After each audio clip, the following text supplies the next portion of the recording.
应父及子及圣神之名者。万福玛利亚，你充满圣宠，主与你同在。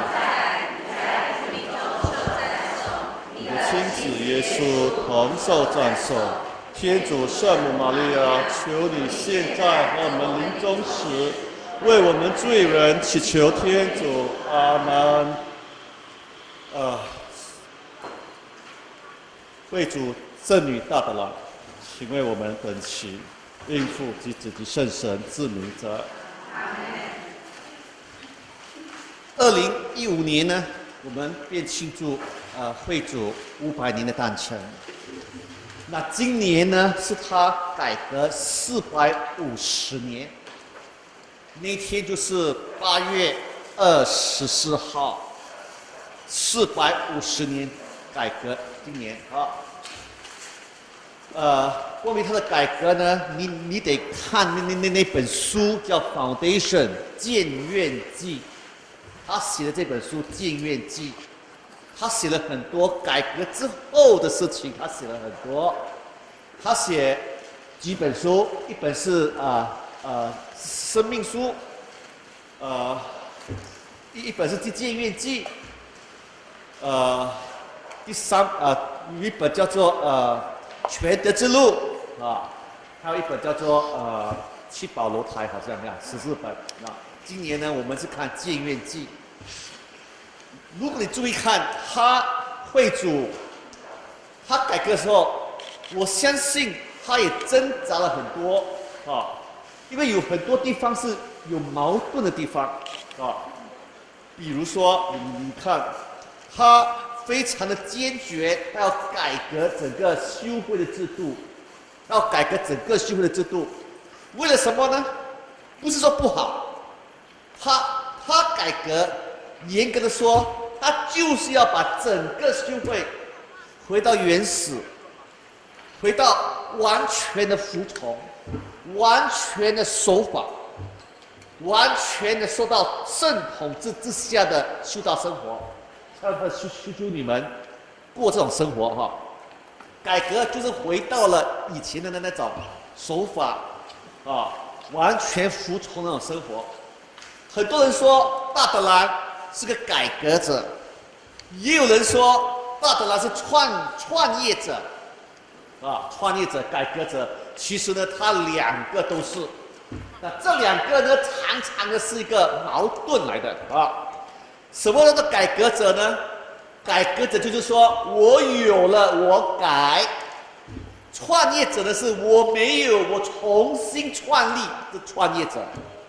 这两者呢是矛盾，但是呢这两者呢常常你会看在他的身上有这两者，创业者同时是改革者。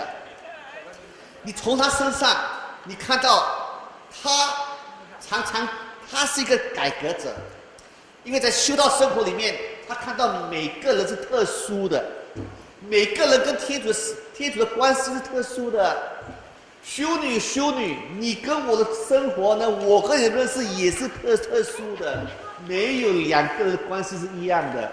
我跟你，我跟他，他跟你都不一样。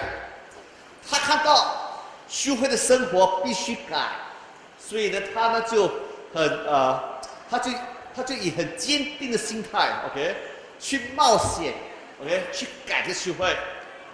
从他身上呢，你也看到他是一个创业者，因为他造反他反驳 ，OK， 他造反驳之后呢，他要改之后呢，他还是要屈服在圣统治之下。那这一点呢，我相信他挣扎了很多因为16世纪呢，刚好是基督教从天主教分出去的时候，基督教有马丁路德，所以我们天主教呢，外面呢你看到马丁路德，在修会里面呢，我们有大德兰要改革，这两个人走的路都差不多。但是呢，大德兰呢改革之后呢，留在修会里面，把这修会呢交给天主。马丁路德呢改革之后呢，走了，失踪了。走不回路了，马丁路德两个人不一样。为什么改革？你要看看我们大德兰的个性，他的个性很强。OK， 什么原因使他改革呢？你可以看到，从小时候他很想离家出走，到远远去 ，OK， 为天主殉道。我很想呢为天主死，到那边去殉道，他很想。哎，在他青年期，他开始了喜欢一个至亲啊。以前16世纪哈，我哥哥的儿子啦，妹妹的儿子呢，常常会我喜欢你，你也很喜欢我。16世纪的社会呢，12岁、13岁、14岁的女孩子呢，通常呢已经许配给人了。12岁、13岁已经定了亲了。OK， 大德兰16世纪的社会是这样啊。他好像喜欢他亲戚的一个男孩子，那爸爸觉得呢，这时候呢，我应该把我的女儿呢送到学校去，给修女管才会乖把她说修女就乖啊。然后呢，最后呢，大德兰呢也常常呢想离家，我要离开 ，OK， 我要进修会 ，OK， 我要半夜进修会，不要给爸爸知道。不要给父亲知道，进修会。那从他的心态里面去看，他常常有一种心态，就是离家。他离家的心态不是说他不喜欢家，他离开家就是要找一个完美的家，找一个完美的团体，一个属于天主的团体，一个团体能够为天主殉道的团体。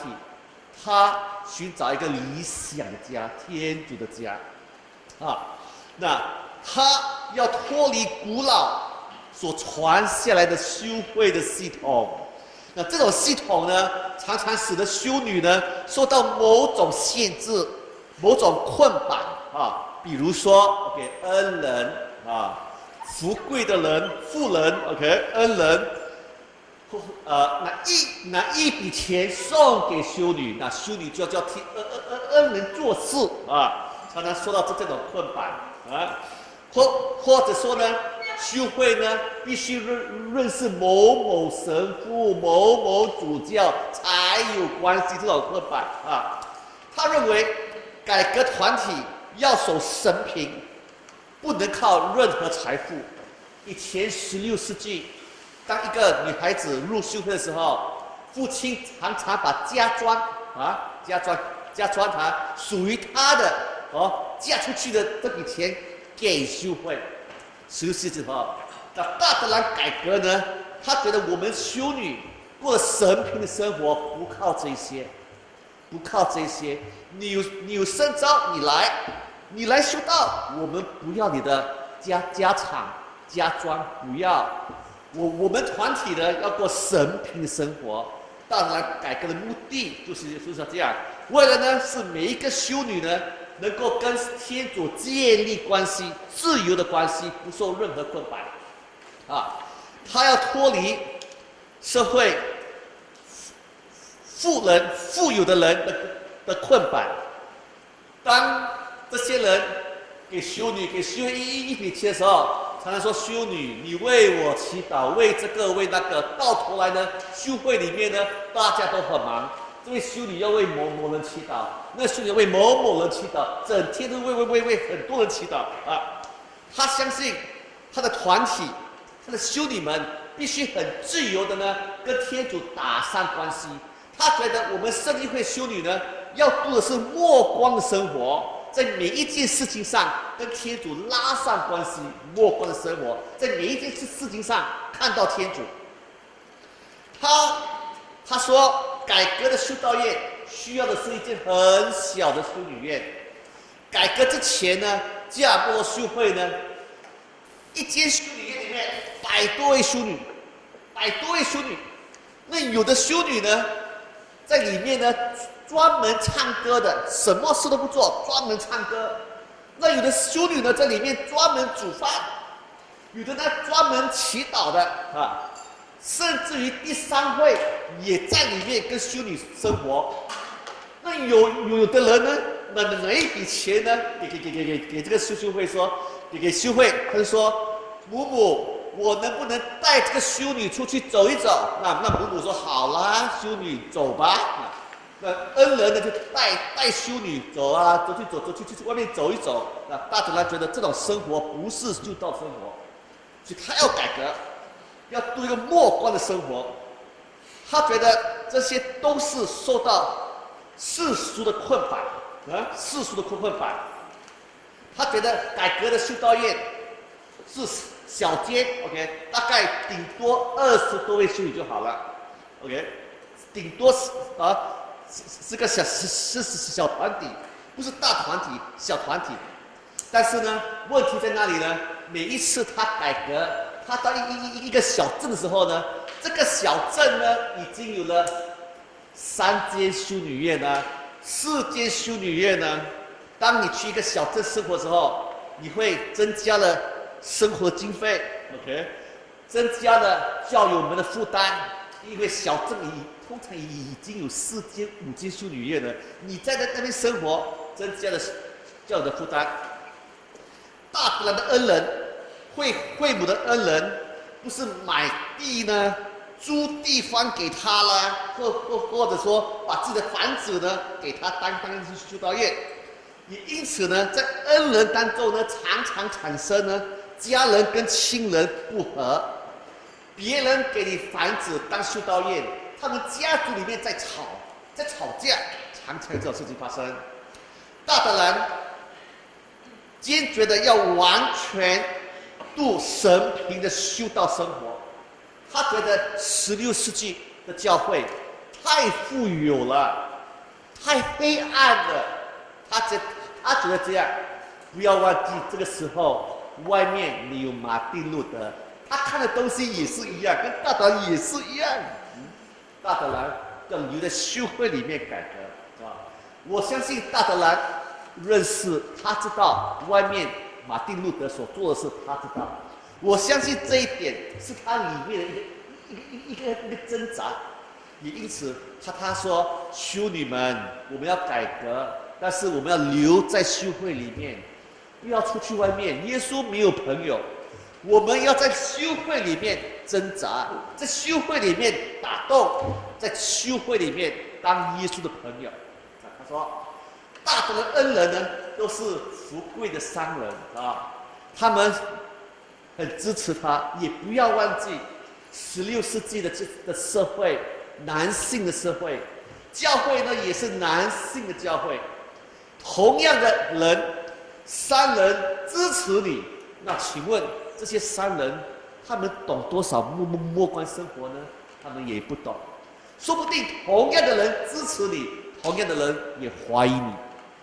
OK， 同样的人是你的朋友，同样的人也非常支持我们男性的这个教会啊。他的恩人多数都会对他的改革有所保留。大德兰觉得修女们，我们修女们不单单只是念经啊，我们修女生活要有互动的生活。16世纪，他们相信女性不会有什么神操，女性只会念经就好了。不会默想哦，女性也不可以写书。大德兰自己他写书，他觉得我们女性可以，我们女性可以度末观生活，生活上是互动的。大德兰觉得是这样。最后呢，最大的一个矛盾，最大的挣扎就在公元1576年，原始的加尔默罗修会的会长反对改革的修会们。这时候呢，罗马呢就告诉了大德兰说，你的改革要停顿。就这时候，他为了服从停顿了4年，他停了4年，他得选一间修女院，住在那边，不可以跑。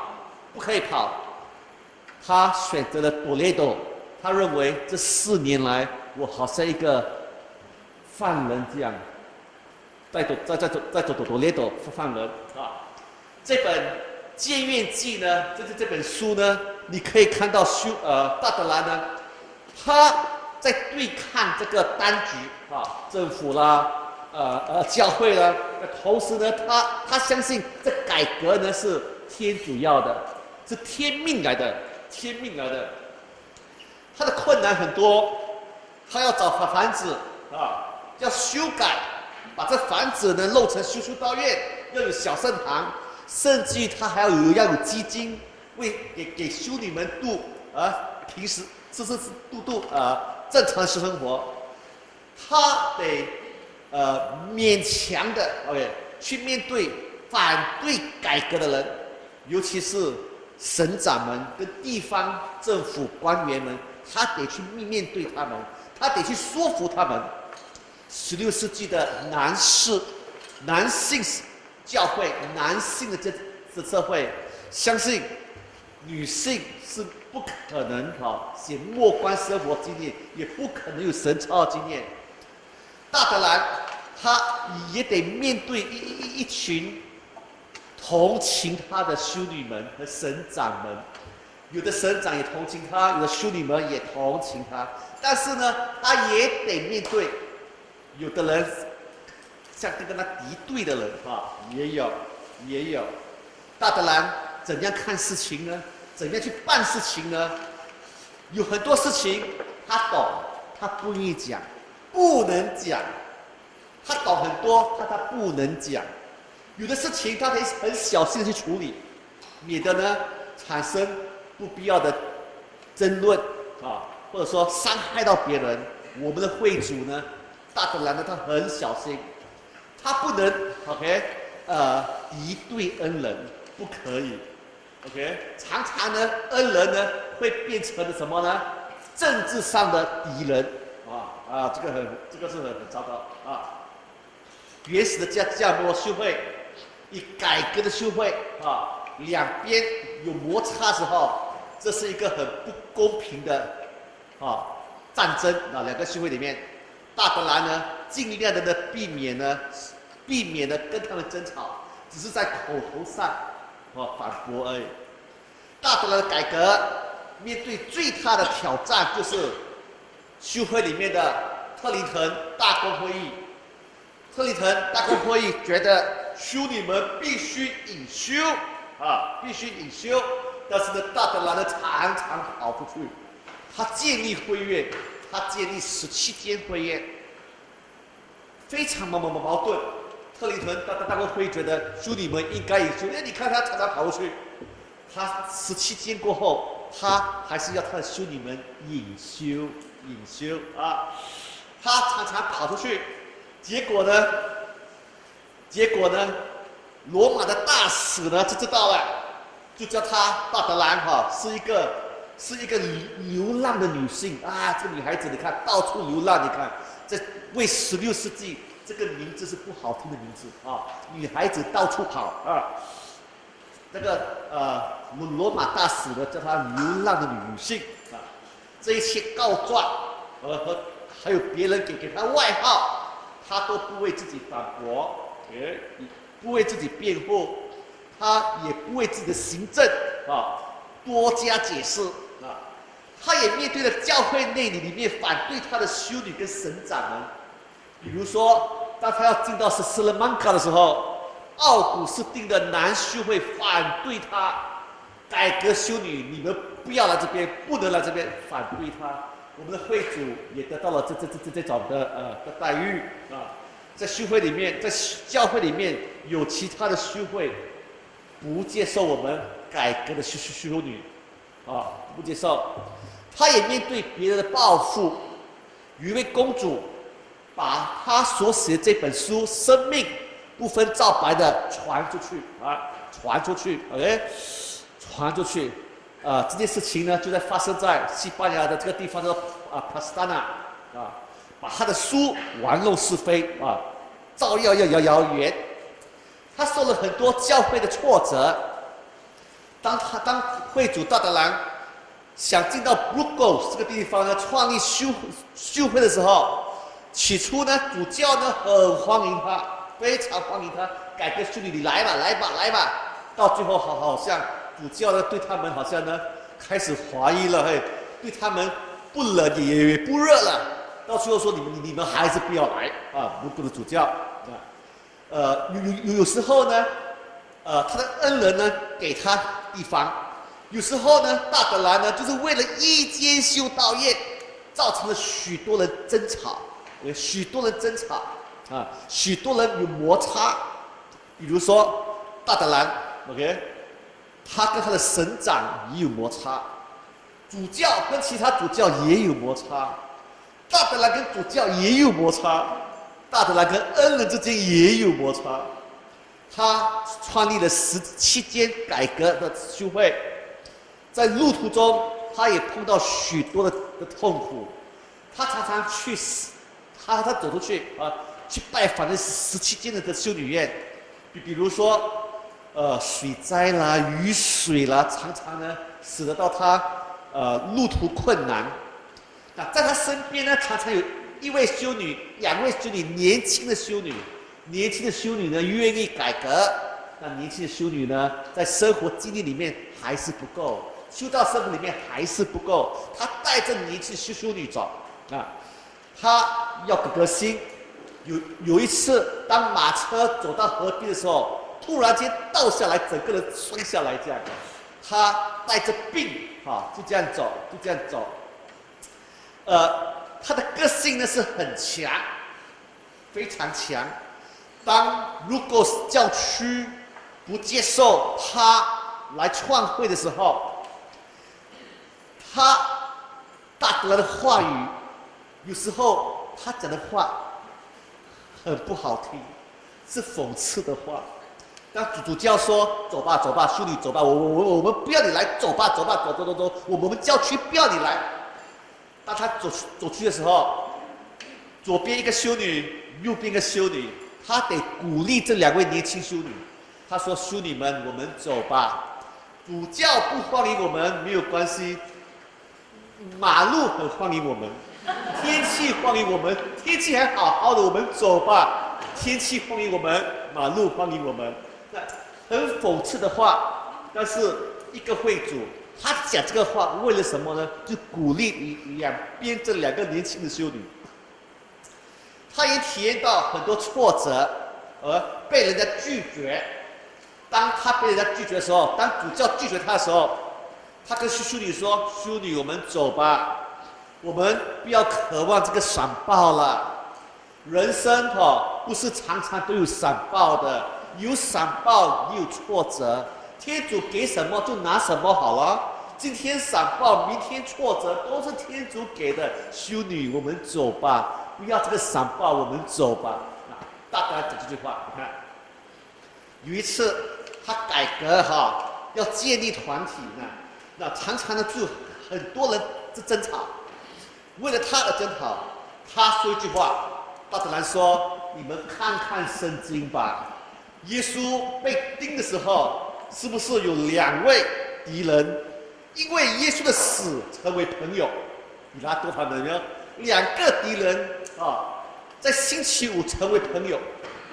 今天我的改革造成2个朋友变成敌人。圣经这样讲耶稣受苦的时候，2个敌人成为朋友。我今天的改革，2个朋友成为敌人。他讲的话。有时候你也觉得很好笑，很有幽默感也很讽刺人说他是很鼓励修女们因为他必须是信德上的主旨，团体的主旨，修女依赖他依靠他。我说他的个性非常非常的强，他能够跟他的神师们辩论当你要知道，大德兰所追求的服从。不是机器化的服从，不是，他指的服从也不是盲目的服从，从内心里面的服从。如果是主教不接受他来的时候，修女走，我们不欢迎你，走。主教轰他们出去。那大德兰神师说：“修女走吧，我们走吧。”主教不欢迎我们就不要在这个教区了，我们走吧。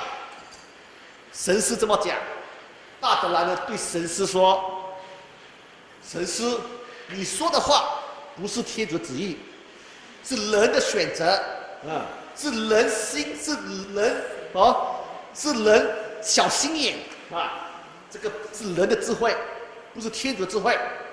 我告诉你，我们的修女必须来读够，因为我知道我的修女来这边会结出果实，我的修女来这边能够度迦摩修会的生活。他说神师，你不用再辩论了，魔鬼不要的东西我们一定要。他说我跟你说，我修女们必须在这边生活。他说很硬个性非常的硬。他的第一间会院在艾维拉圣若瑟会院，造成了许多意见不合。他有很多神师来自于耶稣会的，耶稣会的神师跟耶稣会的神师跟他长上也不合。加莫罗的会长呢，跟主教也不合，主教呢跟地方政府也不合。以前16世纪地方政府都是天主教徒啊，主教跟地方政府县长、市长也不合，为了他也不合，到最后呢，为了改革这件事情呢，推到罗马去，建教宗，你看呢？还有一件事情，我说他个性很强。16世纪的修会你都要靠恩人，你没有恩人的话，恐怕你的修会的生活费是有问题的。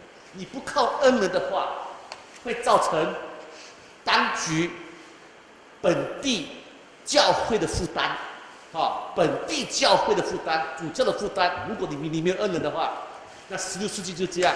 那他是不要，他说我们度的要神平的生活。那当他经历这修会的时候，他没有告诉主教们说我们的修会不同是神平的他没有讲。这一点呢，他有他的不对，还有他个性很强，他必须跟主教说，我改革的是完全神平的。你要知道，他没有讲，他创造修会在洗国法的时候，主教都不知道你们生活是这样，他都不知道不知道。注意一下的是，我们圣经会所讲的神平生活呢，跟方济各会的分析有一点不同。方济各会的神平呢，是比较物质上的神平方济各会呢，圣方济呢，他有一天得到梦耶稣跟他说你要去restore my church， 结果他就去修理，在修理那大殿这叫做圣母天使之后大殿里面他装修好了，又有一场梦。耶稣说我不要你装修这个，你要带领羊群。这时候呢，圣方济呢就把一切的产业呢分给穷人。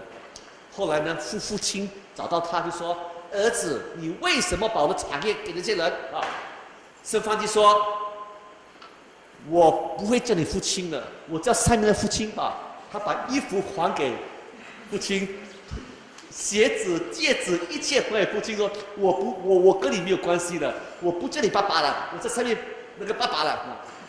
方济各会所讲的神平呢，就是这个物质的神平我跟你的关系圣经会所讲的神平就不一样，是灵性上的神平如果你看大德兰所写的这个，在他的全德之路里面所讲的神平，是从祈祷生活里面去讲。当你来祈祷的时候，你向天主求什么呢？难道求健康吗？财富吗？天主给你什么就是你的。如果你跪下来常常求物质东西，大德兰说你是一位富贵的乞丐。你是乞丐，你很有钱，是富贵的乞丐。大德兰这么说那大德兰是我们圣经会讲的神平是灵性上的神平。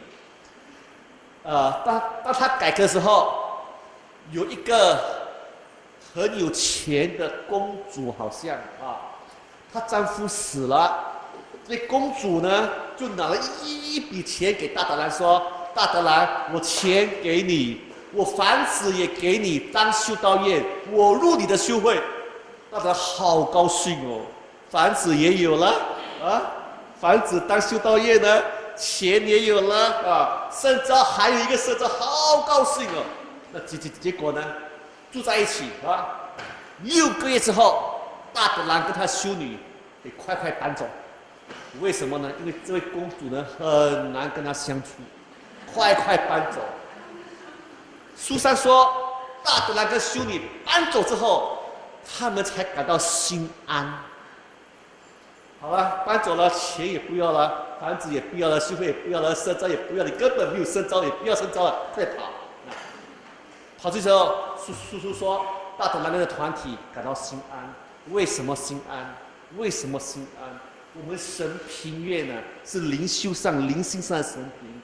当我们向天主祈祷的时候，我们要问我们自己，在天主面前，我心安不安？我能不能空虚的到天主台前？我的关系跟天主关系建立在是什么呢？物质上面吗？我的灵魂有没有自由的跟天主来往？圣议会所讲的天主，跟方济各位不一样。他们太阳是我兄弟，月亮是我姐妹。方济各位，圣议会是天主在我的灵修，在我灵魂里面，不在那里，在我灵魂里面。当我快乐的时候，痛苦的时候，我必须进到我灵魂里面看天主。我靠天主，我就看到我自己。天主在我灵魂里面，圣议会讲这个，所以神平呢跟这个有一点关系。我祈祷的时候，我的灵魂跟天主的关系有没有很自由的？书上说，他们搬走的时候才心安，团体才安啊，不一样。所以呢，最后呢，我说大德兰他反对什么？他这一生反对什么？似乎他都在反对那些没有系统的系统。OK， 他反对那些系统很有权力，但是呢没有结构。有权利，但是没有结构啊！那些政府啦，教会呢啊，有很多话讲，但是呢，没有一样东西是重要的啊！修女们过的生活就这样，走来走就这样啊，就这样。他反对这些啊，他也反对心胸狭窄的地主恩人。他也很反对这些。为什么我们要讨好人呢？为什么我们应该讨好天主啊？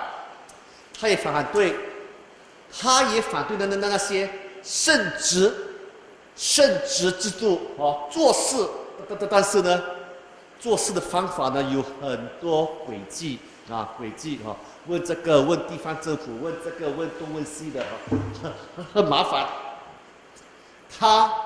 大德兰似乎在拆除这些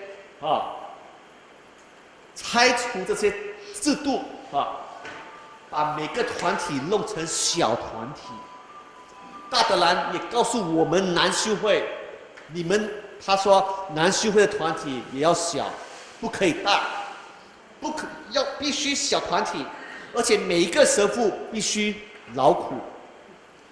每个神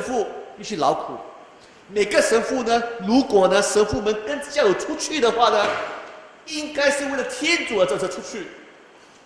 教友们请神父吃饭，你去的话呢，你跟教友出去，应该是为了天主而出去。话题上应该是天主讲的话，是天主的话。大德兰说，他把大制度呢撤除，要小团体啊。最后一句话，大德兰说：“我做这些不是为我自己，如果是我为自己的话呢，我是愚蠢，我很笨啊！